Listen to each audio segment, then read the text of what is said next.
Molarity, molarity and normality. तो जिस तरीके से हमने देखा weight by weight, volume by volume, weight by volume, जिस तरीके से उन्होंने हमें कॉन्सेंट्रेशन ऑफ सॉल्यूशन बताया, इसी तरीके से ये भी हमें कॉन्सेंट्रेशन ऑफ सॉल्यूशन बताते, लेकिन वहां पे हमने सोल्यूट और सॉलिड का जो रिलेशन दिखाया था वॉल्यूम वेट से दिखाया था।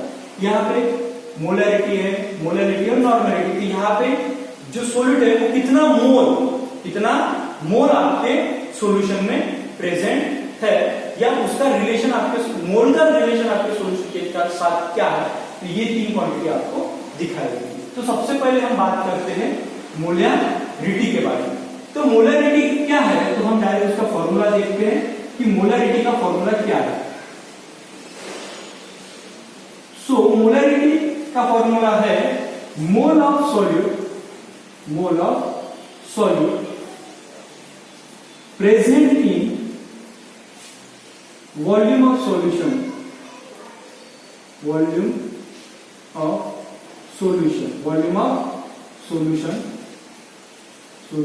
इन डीएम3। इसका मीनिंग क्या है कि mole of solute present in volume of solution in डीएम3। 1 डीएम3 मींस 1 लीटर। तो 1 लीटर सॉल्यूशन में आपका सॉल्यूट कितना मोल है, इसका जो रेशियो निकलेगा उसको हम मोलरिटी कहेंगे। और मोलरिटी डिनोटेड की जाती है कैपिटल एम से। किससे डिनोटेड की जाती है? कैपिटल एम से।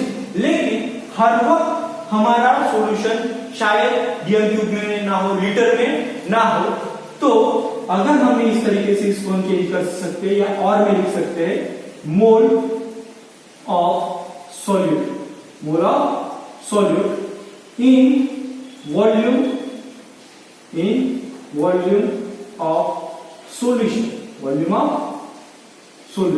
Of solution in centimetre cube into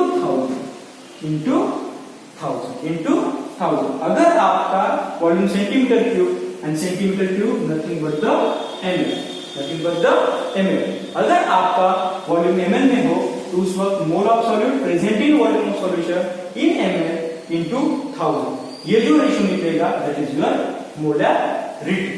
your molarity. एक सिंपल एग्जांपल लेके हम इस मोलरिटी को समझने की कोशिश करते हैं कि हमने NaOH लिया, सॉलिड NaOH, ओके, NaOH लिया, NaOH वो कितना लिया? 40 ग्राम। कितना लिया? 40 ग्राम NaOH लिया और उसे हमने डिसॉल्व किया 1000 ml। कितने में? 1000 ml। Calculate molarity. What is the molarity? Direct example है, लेकिन फॉर्मूला समझने के लिए आपको इजी जाएगा। तो हमारे पास एक सॉल्यूट है 40 ग्राम है, और हमारे पास वॉल्यूम दिया गया है टोटल सॉल्यूशन का 1000 ml सॉल्यूशन। क्या मिला हमें? 1000 ml सॉल्यूशन दिया है, और इन जो क्वांटिटी दी है उसमें से उन्होंने कहा है कि मोलरिटी निकालिए। मोलरिटी क्या है? तो हमारे पास मोलरिटी का फॉर्मूला है that is your mole of solute upon volume of solution. तो सबसे पहले हमें मोल ऑफ सॉल्यूट देखना होता है, लेकिन यहाँ पे तो कोई मोल ऑफ सॉल्यूट दिया गया नहीं है, तो मोल ऑफ सॉल्यूट निकालने का क्या फॉर्मूला है? So mole of solute equals to the weight of solute divided by molecular weight of solute. तो given weight of solute it is your 40 gram. Calculate the molecular weight of solute. For that purpose, you need the atomic weight of Na, atomic weight of O, and atomic weight of H. So Na is a 23, O is a 16, and H is a 1. So that is your 0.14 gram per mole. What is that? Gram per mole. So 40 gram per mole. 40 gram per mole. After calculation, gram cancel. 40 was the 1. That is your 1 mole. Means if you take 40 gram of NaOH, it means you take 1 mole of NaOH. So that is your 1 mole of NaOH. So mole of solute, then we can put the value mole of solute, that is your 1 mole divided by volume of solution in centimeter cube or ml. So how much? 1000 ml. 1000 ml into 1000. So 1000 cancel, that is your 1 molar solution. What is that? 1 molar solution. That is your mole per liter. Molarity can be mole per liter. 1000 means per liter. So molarity को किस तरीके से लिखा जाता है? मोल पर litre.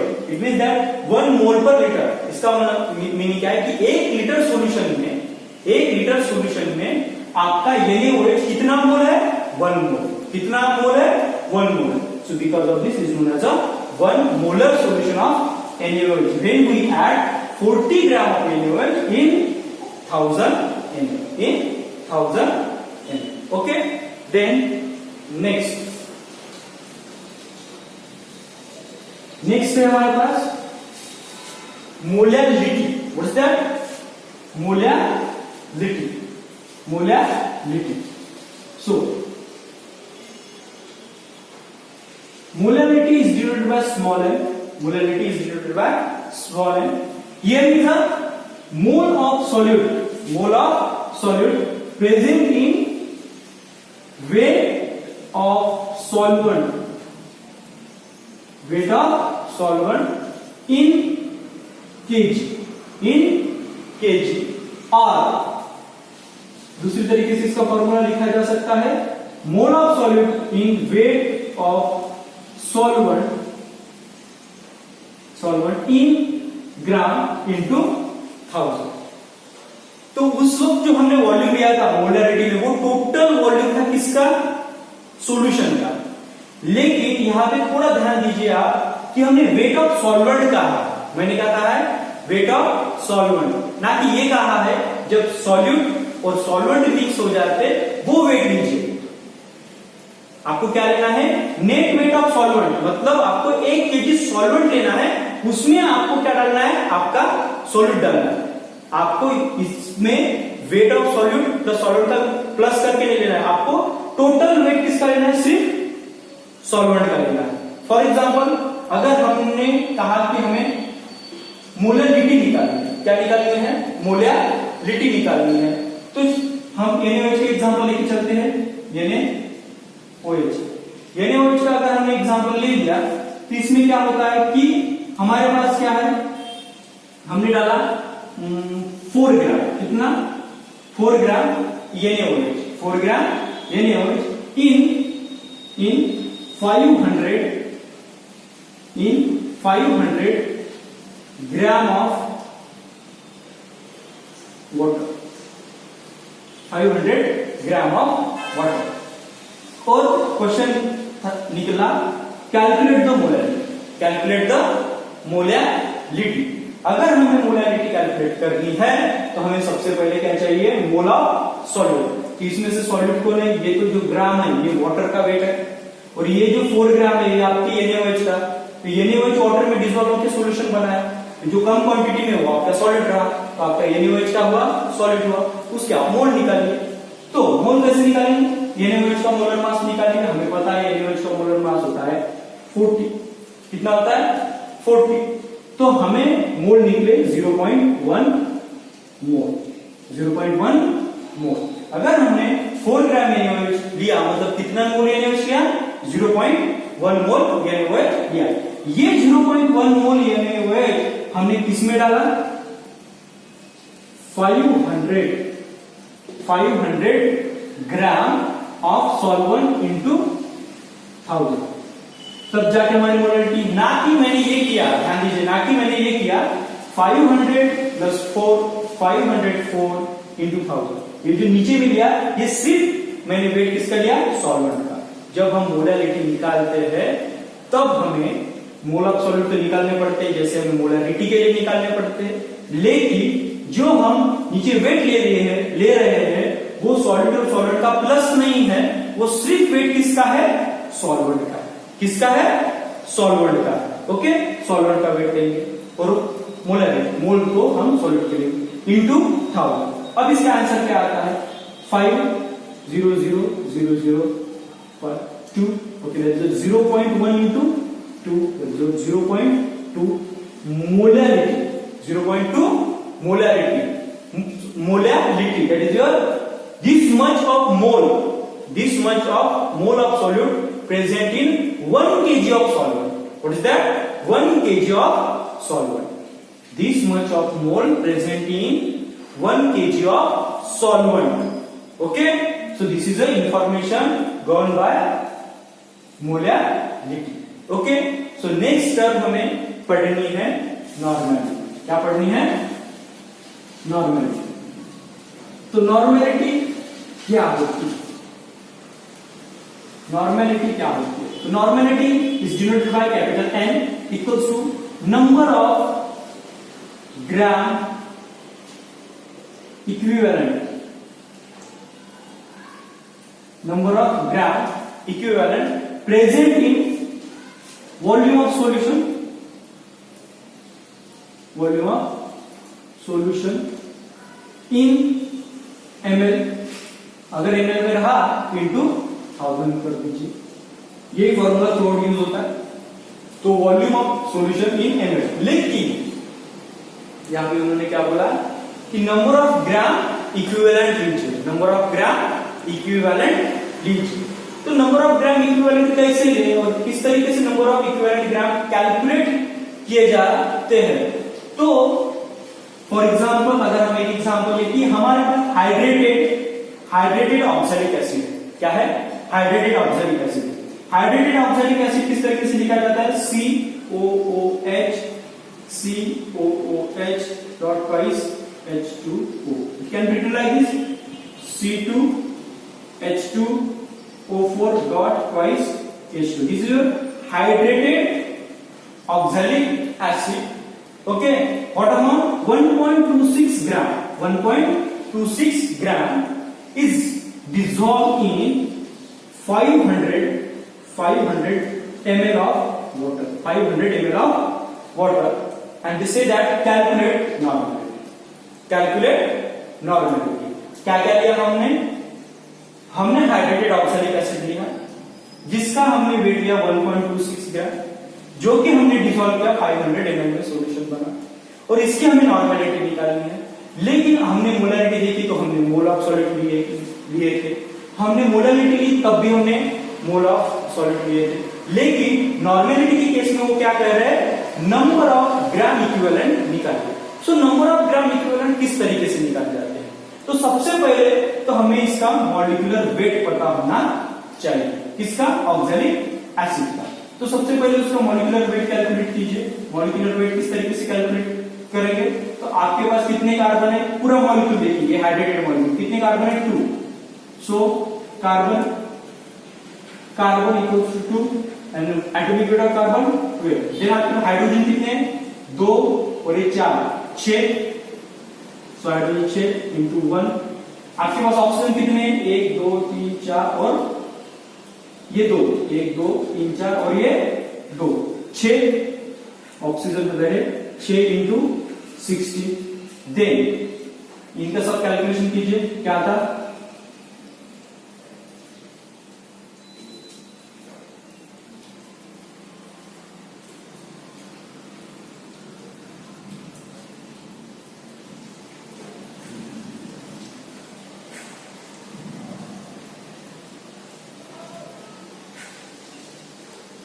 (126 gram per mole. This is the molecular weight of total hydrated molecule of what? Your oxalic acid. तो ये आपको molecular weight मिला। तो ये molecular weight मिलने के बाद क्या करना है हमें? तो molecular weight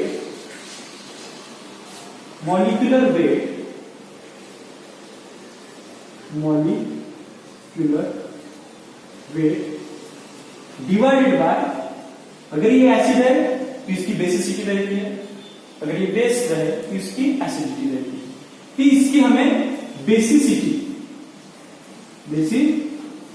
से डिवाइड करना है। किससे डिवाइड कर रहा है? बेसिसिटी। बेसिसिटी मतलब कि कितनी H डोनेट कर सकता है, 2H डोनेट कर सकता है। इसकी बेसिसिटी क्या हो, 2।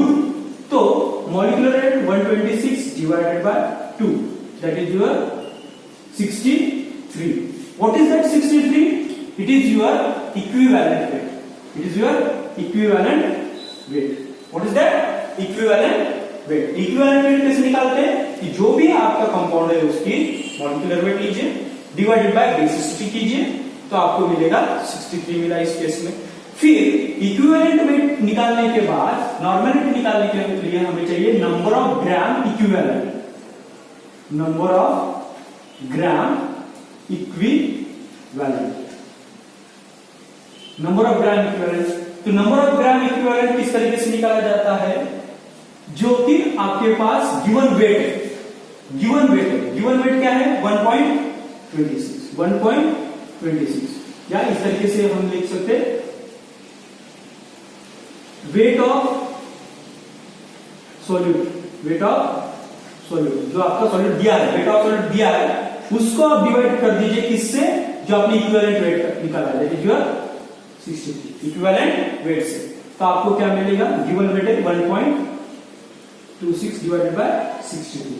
तो आप इसका कैलकुलेशन करेंगे तो आपको मिलेगा 0.02। ये आपका निकलेगा नंबर ऑफ ग्राम इक्विवेलेंट। देखिए यही टर्म आपको सबसे पहले समझनी है कि जब भी नॉर्मेलिटी निकालनी है तो नंबर ऑफ ग्राम इक्विवेलेंट निकालना है, उसके 2 स्टेप से हमें गुजरना पड़ता है। सबसे पहले equivalent weight.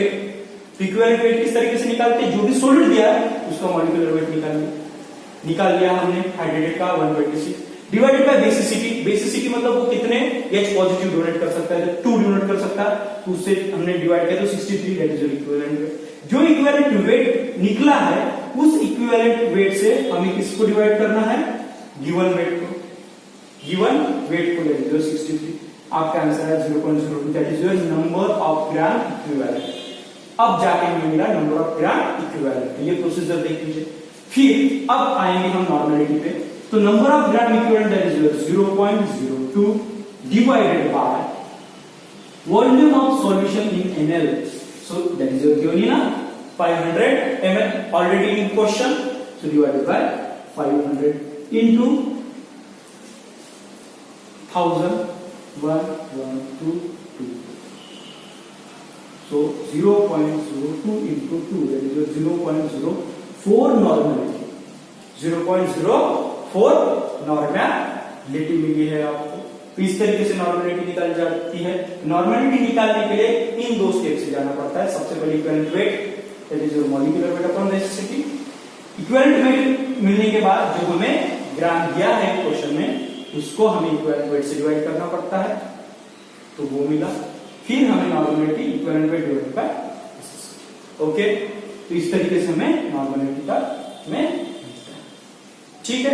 Mole fraction, mole fraction, तो ये क्या टर्म है मोल फ्रैक्शन? ये mole fraction is ratio between solute and solvent, और molar ratio, mole of solute and mole of solvent के बीच का रेशियो क्या है, किस तरीके से निकाला जाता है, हम इसको डिटेल में भी देखेंगे। अगर उसकी डिफाइनेशन देखी जाए तो क्या बोलते हैं कि the mole fraction of a solute is the defined as the ratio of a number of mole, the ratio of a number of mole of solute to the total number of mole of the solution, that is your solute and solvent। तो अगर हमने solute के case में ये definition की, अगर हमें ये solvent के केस में करनी है तो सिंपली यहां पे लिखिए solute। तो क्या हो जाएगी definition? So the mole fraction of a solvent is defined as the ratio of a number of mole of solvent to the total number of mole of solution। मतलब जब हम सॉल्वेंट सोल्यूट का या solvent का, दोनों में से किसी का भी रेशियो निकालना है तो किसके साथ कंपेयर कर रहे हैं, टोटल मोल ऑफ सॉल्यूशन। किसके साथ कंपेयर कर रहे हैं, टोटल मोल ऑफ सॉल्यूशन। तो इस तरीके से हमें फॉर्मूला मिलता है। अगर हमें मोल फ्रैक्शन ऑफ सोल्यूट निकालना है, क्या निकालना है, मोल फ्रैक्शन ऑफ सोल्यूट निकालना है, तो हमें लेना है mole of solute divided by mole of solute plus mole of solvent, means simply mole of solution. क्योंकि इसका मोल और इसका मोल मिलके ही हमें आ रहा है किसका मोल बन रहा है, सॉल्यूशन का मोल बन रहा है। तो mole of solute divided by mole of solvent plus mole of solute. Okay, then mole fraction of solvent, mole fraction of solvent. इसमें क्या देखना है हमें कि moles of solvent divided by moles of solute plus mole of solvent. इसके case में भी यही डिवाइडेशन में, इसके केस में भी यही डिवाइडेशन में।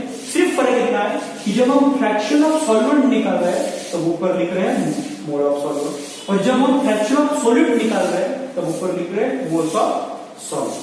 ओके, और ये आपको पता ही है पहले से, अगर आपके सॉल्यूट का वेट दिया है, मोल नहीं दिए है, तो आपको उसके मोल भी निकालते आने चाहिए कि जो वेट दिया है उस सॉल्यूट के मोलर मास, उस सॉल्वेंट के मोलर मास से डिवाइड करो तो आपको मोल ऑफ सॉल्वेंट मिल जाएगा। अगर आपको मोल ऑफ सॉल्यूट चाहिए, अगर सॉल्यूट का वेट दिया है आपके क्वेश्चन में, तो जो भी वेट दिया है उसके मोलर वेट से डिवाइड कीजिए, आपको मोल्स ऑफ सॉल्यूट मिल जाएगा। अगर डायरेक्टली मोल ही दिए हैं दोनों चीजों के, तो ये दो फॉर्मूला आप डायरेक्ट यूज कर सकते हैं। तो फॉर्मूला समझने के लिए एक बेसिक एग्जांपल है, सिंपल एग्जांपल लेते हैं। हमारे पास एक सर्टेन सॉल्यूशन, एक सॉल्यूशन है जिस सॉल्यूशन में 2 मोल ऑफ सॉल्यूट है और हमारे पास उसमें 6 मोल of solvent, 6 mole of solvent है। इन दोनों का मिलके ये हमें मिला है सॉल्यूशन। क्या मिला है, सॉल्यूशन। तो ये जो सॉल्यूशन बना है ये सॉल्वेंट और सॉल्यूट की वजह से बना है, और हमें पहले से ही पता है कि सॉल्यूट 2 मोल है और सॉल्वेंट 6 मोल है। तो हमें बोला कि निकालो, क्या निकालो, फ्रैक्शन निकालो। क्या क्या फ्रैक्शन निकालो, सॉल्यूट का फ्रैक्शन निकालो और सॉल्वेंट का फ्रैक्शन निकालो। तो सबसे पहले हम सॉल्यूट का फ्रैक्शन निकालते हैं, मोल फ्रैक्शन निकालते हैं। तो मोल फ्रैक्शन किस तरीके से निकालेंगे, ये जो मोल फ्रैक्शन है, mole fraction of solute, mole fraction of solute. तो आपके पास पहले से फॉर्मूला है, क्या क्या डालना है इसमें वैल्यू, मोल ऑफ सॉल्यूट जो कि गिवन है, mole of solute 2 divided by mole of solute plus mole of solvent, that is your 2 plus 6, तभी आपको सॉल्यूशन का मोल मिलेगा। सो 2 by 8, what is that, 2 by 8। इसको डिवाइड करने से क्या होगा, that is your further 1 by 4, 1 by 4, और ये 0 2 5। ओके, देख लीजिए 1 by 4, 0.08, that is your 2, then 0, then 5. Okay, so this is your 0.25. So this is your mole fraction of what is that, your solute. Then calculate mole fraction of solvent, mole fraction of solvent. Same is here, that is your moles of solvent is given, that is your 6. Then mole of solid plus mole of solvent, that is your 2 plus 6, that is your 6 by 8. We can return 3 by 4, 3 by 4 is your 0.75. Okay, 0.58.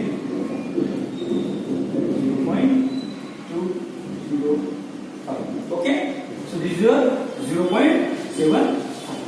So this is your ratio. This is your ratio. And remember one thing always: the ratio of solute and solvent, mole fraction ratio, is always equals to 1. Means 0.25 plus 0.75 it gives 1.00. Means जब कभी भी आप solute और solvent का mole ratio निकाल देंगे, okay, तब आपको उनकी मोल रेशियो की प्लस जो है वो ऑलवेज 1 मिलेगी, ऑलवेज 1 मिलेगी। मोल फ्रैक्शन से हमें क्या इंफॉर्मेशन मिलती है कि जो आपका जो भी मोल आपने लिया है सॉल्वेंट का या सॉल्यूट का, सपोज सॉल्यूट का 0.25, ये जो वैल्यू निकली है ये हमें बताती है कि जो टोटल वॉल्यूम ऑफ सॉल्यूशन है, टोटल वॉल्यूम ऑफ सॉल्यूशन है, उसमें ये फ्रैक्शन में अटैच है, फ्रैक्शन में अटैच है। जैसे कि हमने इसमें से 1 मोल निकाला, 1 मोल निकाला, मतलब ये सॉल्यूशन है टोटल, उसमें से 1 मोल क्वांटिटी वाला अगर हमने सॉल्यूशन निकाला तो हमें पता चलेगा कि उसमें सॉलिड कितने फ्रैक्शन में है और आपका सॉल्वेंट कितने फ्रैक्शन में। तो ऑलवेज आपका सॉलिड 0.25 में रहेगा और आपका सॉल्वेंट 0.75 में रहेगा। इनकी प्लस कितने आएगी 1। तो ये सब समझने के बाद हमें पता चलता है कि मोल फ्रैक्शन और मोल fraction of solute and mole fraction of solvent निकालने के क्या फॉर्मूला क्या है, mole of solute divided by mole of solute plus mole of solvent, and that is a mole fraction of solvent, that is a mole of solvent divided by mole of solute plus mole of solvent. Okay, तो इस तरीके से हमने normality, molarity, molality, percentage, weight by weight, volume by volume, weight by volume और इसके बाद हमने अभी देखा मोल फ्रैक्शन। तो ये सब टर्म जो सॉल्यूशन है क्वालिटेटिव प्रॉपर्टी इस चैप्टर में आपको बहुत इंपॉर्टेंट है। जो भी आपको कैलकुलेशन करने होंगे तो इन सब टर्म के बाहर की कैलकुलेशन जाने वाले नहीं है, यही सब आपको वहां पे यूज में आएगा। ओके।